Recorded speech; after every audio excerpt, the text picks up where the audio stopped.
అందరికీ నమస్కారం అండి. ఈరోజు ఇంకో మంచి కథ తెలుసుకుందామా? కథలోకి వెళ్ళే ముందు మీకు ఈ కథ నచ్చితే సబ్స్క్రైబ్ చేసుకోవడం మర్చిపోకండి. బాధ్యతలో హక్కు. కూతురన్నా కొడుకన్నా ఒకటే, తేడా ఏం లేదు అనడం మాటల వరకే. మనస్ఫూర్తిగా ఎంతమంది అలా భావిస్తున్నారనేది గ్యారంటీ లేదు. కృతి గొంతు విని కాఫీ పట్టుకెళ్తున్న వసంత గుమ్మం దగ్గరే ఆగిపోయింది. నువ్వైతే అలా అనుకోనక్కర్లేదు. మీ ఇంట్లో నిన్నెలా చూస్తారో మేము చూస్తూనే ఉన్నాంగా. మన చిన్నప్పటి నుంచి మీ తమ్ముడికి నీకు మధ్య ఎప్పుడు ఏ డిఫరెన్స్ లేదుగా. కృతి ఫ్రెండ్ రేష్మ అంది. మిగిలిన వాళ్ళంతా నవ్వుతూ తలూపారు. నేను అలానే అనుకున్నా. మా ఇంట్లో మా ఇద్దరి మధ్య ఎలాంటి తేడా లేదు అని అనుకున్నా, కానీ పెళ్ళాక తెలిసొస్తుంది ఆడపిల్ల అంటే ఎంతైనా పరాయిదే అన్న ఫీలింగ్ మా పేరెంట్స్కి ఉందని కొంచెం బాధగా వినిపిస్తున్న కృతి మాటలకి స్తనువులాగా నిలబడిపోయింది వసంత. ఏంటమ్మా ఇక్కడే ఉండిపోయారు? పనిపిల్ల యాదమ్మ పిలుపుకి తేరుకుంది వసంత. కృతి ఫ్రెండ్స్ వచ్చారు, ఇవి ఇచ్చేయి వాళ్ళకి, నాకు పనుంది. ట్రే యాదమ్మకి ఇచ్చి వంటింట్లోకి వెళ్ళిపోయింది. షాకింగ్గా ఉంది వసంతకి. తన చెవుల్ని తానే నమ్మలేకపోతుంది. నిజంగా కృతేనా అలా అన్నది? తను సరిగ్గానే విన్నదా? ఏం తేడా కనిపించింది కృతికి? అలాంటి తేడా ఏది కృతికి అనిపించకూడదని పుట్టినప్పటి నుంచి తనని ప్రిన్సెస్ లాగా చూసుకుంటూ వచ్చాం కదా, అయినా ఎందుకని అనిపిస్తుంది? వసంతకి గతమంతా గుర్తుకొస్తుంది. అమ్మ, నేను అక్క కూడా బస్ ఎక్కి కాన్వెంట్స్కి వెళ్తాం అన్నయ్యలతో పాటు. స్కూల్ యూనిఫామ్ వేసుకుని షూస్ వేసుకుంటున్న అన్నల్ని చూసి ఆశగా అడిగింది 8 ఏళ్ల వసంత. ఆడపిల్లలకు కూడా మగపిల్లలతో సమానంగా కాన్వెంట్లకి పంపాలంటే మాటల తల్లి. వాళ్ళిద్దరికీ ఫీజు కట్టేసరికి మాకు దేవుళ్ళు కనబడుతున్నారు. అక్క చూడు, చక్కగా ఏం మాట్లాడకుండా వెళ్తుంది కదా గవర్నమెంట్ బడిలోకి. అయినా చదువుకోవడానికి ఏ బడి అయితే ఏమిటి? విసుక్కుంది అమ్మ.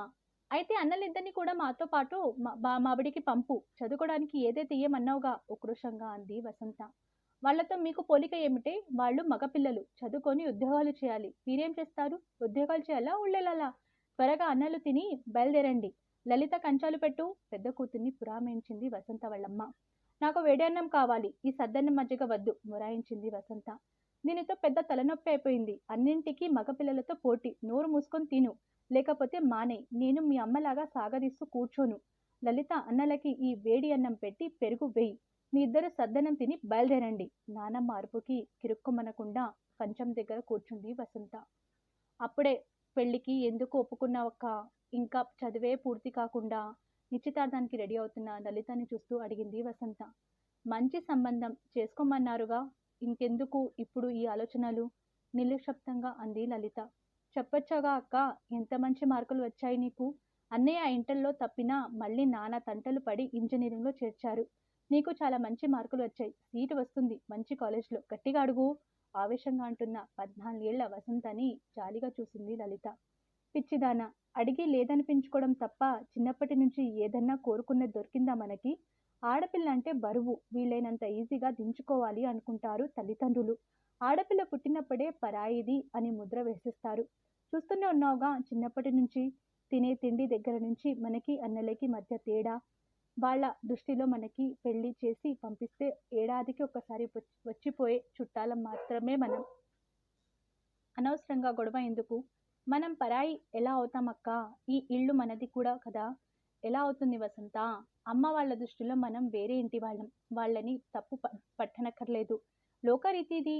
అమ్మాయి అంటేనే ఆడపిల్ల, కానీ ఇక్కడ పిల్ల కాదు అని నానమ్మ ఎన్నిసార్లు అంది? నువ్వు విన్నావుగా. వాళ్ళ ఆలోచన అది. ఎందుకు గొడవ పెట్టుకొని మనం బాధపడి వాళ్ళని బాధ పెట్టడం? నేనెలా ఒప్పుకోను ఉక్రోషంగా అంటున్న వసంతని చూసి నవ్వొచ్చింది లలితకి. సరే ఒప్పుకోకు. రేపు నీకు పెళ్ళై పిల్లలు పుట్టాక నువ్వన్నట్టే పెంచి చూపించు సరదాగా. లలిత అన్న మాటలు ముద్రపడిపోయాయి వసంత మనసులో. నీకేదైనా గిఫ్ట్ ఇవ్వాలని ఉంది, ఏమివ్వాలో తెలియట్లేదు. అందుకే నిన్నే అడిగేస్తున్నా. నీకేం ఇవ్వమంటావు? 9వ నెల గర్భంతో భారంగా కనిపిస్తున్న వసంతని ప్రేమగా చూస్తూ అడిగాడు రమేష్. నాకేం కావాలంటే, అడగకుండానే అన్నీ అమర్చే భర్త, అర్థం చేసుకునే అత్తగారిలు రెండు దేవుడే ఇచ్చాడు. అయినా సడన్ గా గిఫ్ట్ ఇవ్వాలనే కోరిక ఏమిటి? నవ్వుతూ అడిగింది భర్తని వసంత. నువ్వు నాకు ఎంత అమూల్యమైన గిఫ్ట్ ఇవ్వబోతున్నావు? నేనిచ్చినా దాని ముందు తక్కువే. అయినా సరే ఏదైనా ఇవ్వాలి అనిపిస్తుంది. ప్లీజ్, ఏం కావాలో చెప్పవా? గడ్డం పట్టుకొని బతిమాలాడుకున్నాడు రమేష్. అయితే నాకు ఒక మాట కావాలి, ఇస్తారా? చెప్పు, ఏం కావాలో. పుట్టేది ఎవరో తెలియదు, కానీ అమ్మాయి పుడితే తనని ఏ రకంగానూ తక్కువగా చూడనని మాట ఇవ్వండి. తనకి అన్నింటిలో అన్ని రకాలుగా సమాన హక్కు ఉండాలి. ఎప్పుడు తన మీద వివక్ష చూపించకూడదు. అలా అని మాటివ్వండి చేయి చాపింది వసంత. ఏయ్ ఏంటిది వసు? అసలు ఎందుకు అలా చేస్తాం? నువ్వు ప్రత్యేకించి అడిగి మాట తీసుకోవాలా? మనకి అమ్మాయి పుడితే అంతకన్నా కావాల్సింది ఏముంది? మేము ముగ్గురము మగపిల్లలమే. అన్నయ్యలిద్దరికి మళ్ళీ మగపిల్లలే. చిరాకెత్తిపోయి ఉన్నాం. మనకి అమ్మాయి పుడితే తనే ప్రిన్సెస్ ఆఫ్ ద హౌస్. తనకే ఫస్ట్ అన్ని హక్కులన్నీ. ఇందులో మాట తీసుకున్నంత ఏముంది? నవ్వొచ్చింది రమేష్కి. మీకు తెలియదు మా ఇంట్లో ఎలా ఉండేదో. నేను అక్క ఎలాంటి సిచ్యువేషన్స్ ఫేస్ చేశాము. పుట్టింటి విషయాలు బయట పెట్టుకోవడం ఇష్టం లేక నేనెప్పుడూ చెప్పలేదు. మా ఇంట్లో మా హోదా ఎప్పుడు సెకండ్ క్లాస్ సిటిజన్స్. మగపిల్లలకి కాన్వెంట్ చదువులు, హై లెవెల్ కోచింగ్లు, ఆడపిల్లలకు అత్తసరి చదువులు. వాళ్ళకి ప్రతి పండగలకి బట్టలు, మాకు ఏడాదికి 3 జతలు. నా ఈ డిగ్రీ పూర్తి చేయడానికి ఇంట్లో 3వ ప్రపంచ యుద్ధం చేయాల్సి వచ్చిందంటే నమ్ముతారా మీరు? ఒకవేళ మా అమ్మ నాన్న కాస్త మెత్తపడ్డా మా నానమ్మ అస్సలు ఊరుకునేది కాదు. ఆడపిల్ల అంటే అక్కలేని ఖర్చుగా ఫీల్ అయ్యేది. అంతెందుకు మొన్న మధ్యనే మా ఇల్లు అమ్మారు. మా ఇద్దరికి ఒక్క మాట కూడా చెప్పలేదు. నాకు అక్కకి ఎంత బాధ అనిపించిందో. చెప్పలేదేం అని అడిగితే మా ఇల్లు మా ఇష్టం. మీకు పెళ్లి చేసి పంపేశాం. మీకేం హక్కు లేదింకా అన్నాడు అన్నయ్య. ఆస్తిలో హక్కు కోసం కాదు అడిగింది. మేము పుట్టి పెరిగిన ఇల్లు అటాచ్మెంట్ మాకు ఉంటుందిగా. ఒక్కోసారి చూసుకునే వాళ్ళం కదా. పెళ్ళైనంత మాత్రాన మీకేం సంబంధం లేదు అన్నట్టు అంటే ఎంత కష్టంగా ఉంటుంది? గాఢంగా శ్వాస తీసుకుంది వసంత. అందుకే అడుగుతున్నా. మన పిల్లలు ఎవరన్నా కానీ అందరికీ ఒకేలా చూడాలి. సమాన హక్కు ఉండాలి. సమానంగా ప్రేమించాలి. ఇదే నాకిచ్చే గిఫ్ట్. ఇస్తారు కదూ? చేయి జాపింది. సమానంగా కాదు. నేనైతే అమ్మాయికి ఫస్ట్ ప్రిఫరెన్స్, అబ్బాయి అయితే సెకండ్ క్లాస్ సిటిజన్. గట్టిగా నవ్వుతున్న రమేష్ని చిరుకోపంగా చూసింది వసంత. సారీ కోపం తెచ్చుకోకు. సరే మాటిస్తున్నా చూడు. మన ప్రేమ కానీ మన ఆస్తి కానీ మన పిల్లలిద్దరికీ సమానం. వాటి మీద హక్కు సమానం. ఎక్కడ ఎలాంటి తారతమ్యం మనం చూపించం. సరేనా? చేతిలో చేవేసి దృఢంగా చెప్పాడు రమేష్. అనుకున్నట్టే అందరి కోరిక తీరుస్తూ పుట్టిన అమ్మాయిని చూసి పొంగిపోయాడు రమేష్. అతని కుటుంబం కూడా. 2 తరాల నుంచి ఇంట్లో అమ్మాయి లేకపోవడంతో అందరికీ ముద్దే కృతి అంటే. కృతి పుట్టిన 2 ఏళ్లకే అర్జున్ పుట్టాడు. కానీ కృతికి గారాబం ఏ మాత్రం తగ్గలేదు. రమేష్ ముందు అన్నట్టుగానే కూతురు తర్వాతే ఎవరన్నా ప్రిన్సెస్ లాగా చూసుకునేవాడు. తన ఏం చదువుకోవాలనుకుంటున్నా అదే. ఎక్కడ చదువుతానంటే అక్కడే చదివించారు. ఎన్ని మంచి సంబంధాలు వచ్చినా కూడా తన చదువు పూర్తి అయి పెళ్లికి తను గ్రీన్ సిగ్నల్ ఇచ్చాకే తనకి నచ్చిన అబ్బాయిని ఇచ్చి పెళ్లి చేశారు. తమ తదనంతరం ఆస్తుపాస్తులన్నీ ఇద్దరు పిల్లలకి సమానంగా రాసి రిజిస్టర్ కూడా చేశాడు రమేష్. ఇప్పటి నుంచి ఎందుకు ఆ వీలునామా అని అందరు అంటున్నా కూడా పట్టించుకోలేదు. తను నిర్లక్ష్యం చేయబడ్డానని కూతురు కలలో కూడా అనుకోకూడదనే ఇంత కష్టపడ్డారు. అయినా కృతికి అలా అనిపిస్తుందంటే ఎక్కడ జరిగింది తప్పు? రమేష్ వింటే అసలు తట్టుకోగలడా? కూతురు అలా ఫీల్ అవుతుందంటే? తలనొప్పి వచ్చేసి రూమ్లోకి వెళ్ళి తలపేసుకుని పడుకుండిపోయింది వసంత. అమ్మా అమ్మా ఈ టైంలో పడుకున్నావేమిటి? కృతి పిలుపుకి లేచి కూర్చుంది. ఏం లేదు, తలనొప్పిగా ఉందని పడుకున్నాను. నిద్ర పట్టేసినట్టుంది. ఇంతకటి దాకా బాగానే ఉన్నావుగా, ఇంతలో ఏమైంది? ఏమో తెలియదు, వచ్చింది నొప్పి అంతే. కొంచెం ముక్తసరిగా అంది వసంత. నేను అన్న మాటలు విన్నావు, డిస్టర్బ్ అయ్యావని చెప్పొచ్చుగా. అవును, నేనేం చెప్తున్నానో పూర్తిగా వినాలిగా, మధ్యలోనే వెళ్ళిపోయావేం? నవ్వుతూ అంటున్న కృతిని చూసి కోపం వచ్చింది వసంతకి. నేను వినాలని మాట్లాడావా ఆ మాటలన్నీ? ఎందుకు? ఎప్పుడైనా నీకేదైనా తక్కువ చేశామా? ఇందకటి నుంచి ఎంత ఆలోచించినా నాకు గుర్తు రావట్లేదు మా తప్పేమిటో. మీ ఇద్దరికి ఏదన్నా సమానంగా ఇవ్వాలనే మా తపన. అలానే ఇచ్చామనే అనుకున్నాం. అయినా నీకు ఏదో తక్కువ అయినట్టు అనిపిస్తుందని తెలిసాక నాకు తట్టుకోవడం కష్టంగానే ఉంది, బాధగా అంది వసంత. నాకు తక్కువ చేశారని నేను అన్నానా అమ్మా? నిజానికి ఇద్దరిలోకి నాకే ఎక్కువ చేశారు మీరు. ఏ డిమాండ్ అయినా చిన్నప్పటి నుంచి ముందు నాదే తీర్చారుగా. ఎలా అంటాను అలా? మరి నువ్వు అన్నది ఏమిటి? పెళ్ళాక తెలుస్తుంది ఇద్దరం సమానం కాదని. నిన్ను పరాయి పిల్లగా అనుకుంటున్నామని అనేగా. ఎందుకలా అనిపించింది? నీ పెళ్ళి అయినా ఈ 10 ఏళ్లలో ఇప్పటికీ ఏ పండుగ అయినా ఫంక్షన్ అయినా ముందు నీకు చెప్పాకే తమ్ముడికి ఫోన్ చేసి చెప్తాను. ఈ ఇల్లు మా మిగిలిన ఆస్తులన్నీ మీ ఇద్దరికి సమానంగా రాసేశాం. ఎక్కడ నీ హక్కుకి భంగం కలుగుతుందో అని నీకన్నా కూడా ఎక్కువగా నేను మీ నాన్న ఆలోచిస్తాం. చెప్పుకోపోతున్న వసంత చేయి పట్టుకుని ఆపింది. అవునమ్మా, నాకు అన్నింటిలో సమాన హక్కు ఇచ్చారు. మరి బాధ్యతలో హక్కు ఎందుకు ఇవ్వట్లేదు? సూటిగా అడిగింది కృతి.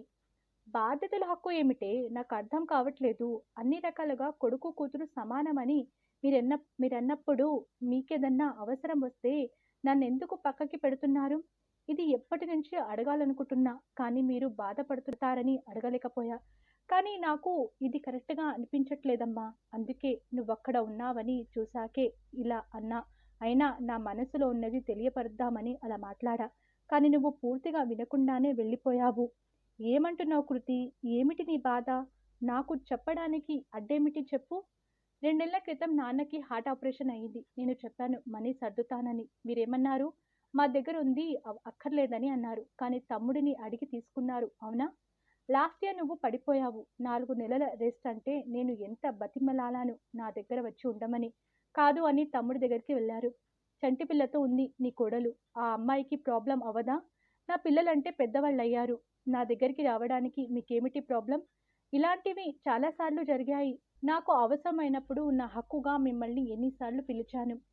మీకు అవసరం ఉన్నప్పుడు నేను చూసుకుంటా అంటే ఎందుకు ఒప్పుకోరు?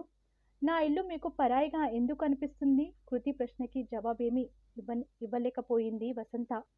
నాకు అర్థమైంది ఏమిటంటే అమ్మా, మీరు నమ్మింది మనస్ఫూర్తిగా ఆచరించడం లేదు. ఇద్దరు సమానం అంటే అన్నీ సమానంగా ఇవ్వాలి. మీ సుఖంలోనూ కాదు, కష్టంలోనూ నాకు భాగం ఇవ్వాలి. హక్కులతో పాటు బాధ్యతలు కూడా అప్పచెప్పాలి. లేదంటే నాకు ఇప్పుడు మీరు నన్ను పరాయిగా చూస్తున్నారు అనిపిస్తున్నది నిజమే అవుతుంది. అమ్మాయిలకి అన్నింటిలో సమాన హక్కు కావాలి అమ్మా.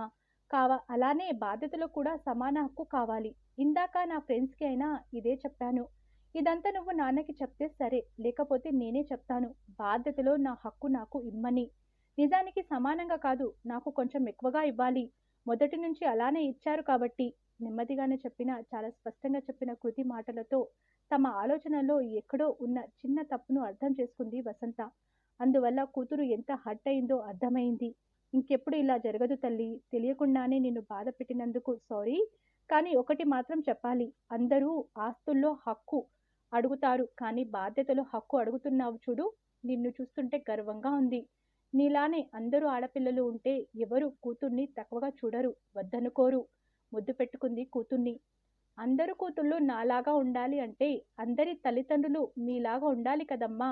నవ్వుతూ ప్రేమగా తల్లిని కౌగలించుకుంది కృతి.